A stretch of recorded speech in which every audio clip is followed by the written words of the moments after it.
Queridos amigos, eu vos saúdo com a graça e a paz do Senhor Jesus e vos convido para uma pequena reflexão com base no Evangelho de Lucas, capítulo 14, versos 15 a 24. Vamos refletir sobre o verdadeiro cristão. Diz assim o trecho bíblico: E ouvindo isso, um dos que estavam com ele à mesa disse-lhe: Bem-aventurado que comer pão no reino de Deus. Porém ele lhe disse: Um certo homem fez uma grande ceia e convidou a muitos. E à hora da ceia mandou seu servo dizer aos convidados: Vinde, que já tudo está preparado. E todos a uma começaram a excusar-se, a desculpar-se. Disse-lhe o primeiro: Comprei um campo e preciso ir vê-lo. Rogo-te que me hajas por excusado. E outro disse: Comprei 5 juntas de bois e vou experimentá-los. Rogo-te que me hajas por excusado. E o outro disse: Casei e, portanto, não posso ir.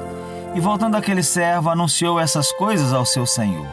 Então o pai de família, indignado, disse ao seu servo: Sai depressa pelas ruas e bairros da cidade, e traz aqui os pobres, e os aleijados, e os mancos, e os cegos.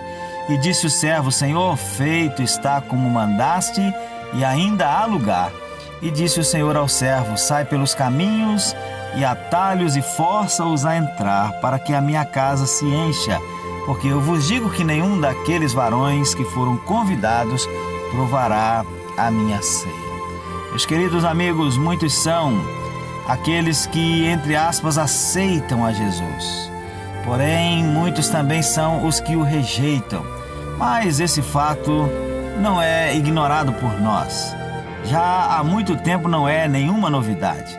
Séculos antes de Cristo, os profetas anunciaram isto, e Isaías foi um desses profetas, e ele começa o capítulo 53 do seu livro fazendo uma pergunta que também é uma repreensão profética: quem deu crédito à nossa pregação?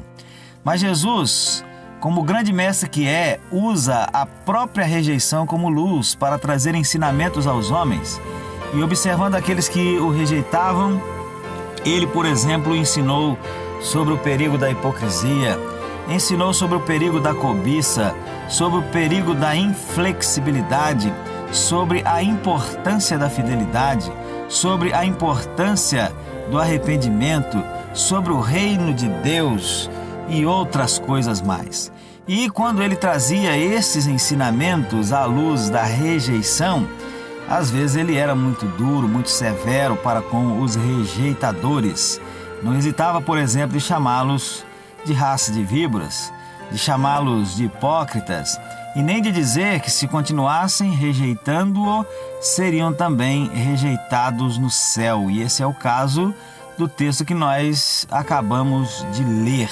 Quando Jesus conta aquela história, ele está como que dizendo para aqueles que o rejeitavam que, se eles continuassem nesta condição, nesta situação de rejeição, eles também seriam rejeitados no céu. E nesse texto, meus queridos, nós vemos que muitos convidados recusaram ir à ceia, às vezes com desculpas tolas.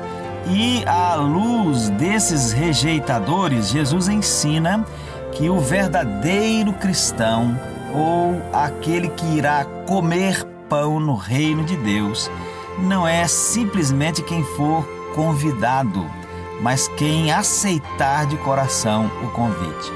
O verdadeiro cristão é aquele que aborrecer, isto é, colocar em posição secundária em relação a Cristo até mesmo a família e ainda a própria vida.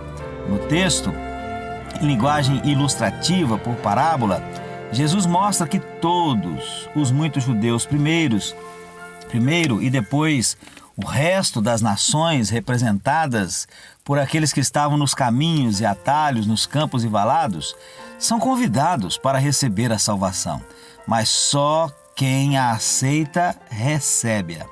Muitos há, entretanto, que, quando confrontados com a verdade de que precisam receber a Cristo em seus corações, dizem: Ah, mas eu recebo a Jesus. A esses, peço que notem na parábola que o convite não deixou de ser recebido por muitos, mas na hora do compromisso, Na hora de ir, eles começaram a dar desculpas. Envolvimento com terras, envolvimento com animais, envolvimento com família tiveram prioridade sobre o convite do seu hospedeiro. E assim é com muitos que dizem, entre aspas, aceitar Jesus. Aceitam-no, entre aspas, mas o envolvimento com as coisas desta vida vem em primeiro lugar. Esse aceitar não é verdadeiro. Jesus pede exclusividade. Pedro, em sua primeira carta, no capítulo 2, verso 9, diz que aqueles que aceitam a Jesus de verdade são propriedade exclusiva de Deus.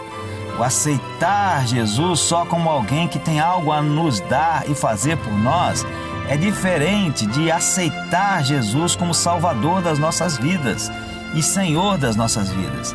Nicodemos aproximou-se de Jesus, dizendo aceitar o fato de que ele era mestre vindo de Deus. Jesus lhe diz que ele precisava nascer de novo, porque de outra forma não poderia ver o reino de Deus. Jesus disse e Mateus registrou: se alguém quiser vir após mim, renuncie-se a si mesmo, tome sobre si a sua cruz e siga-me. Meus queridos, seguir a Jesus custa-nos alguma coisa.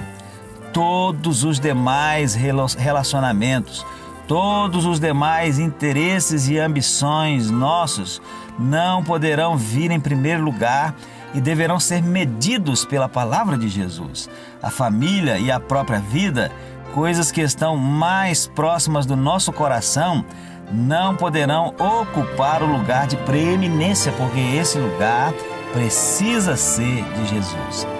Ser crente de verdade é ter Deus em primeiríssimo lugar. Paulo, em Romanos 2, 28 a 29, diz que não é judeu quem o é apenas exteriormente, porém judeu é aquele que o é interiormente. Se contextualizarmos um pouquinho só para a nossa realidade hoje, poderia ficar assim: não é cristão quem o é apenas exteriormente, de nome, porém cristão é aquele que o é interiormente. Então pense bem nisso. Você é um verdadeiro cristão? Você tem a Jesus em primeiríssimo lugar em sua vida? Deus lhe abençoe e que assim possa ser com você. Amém.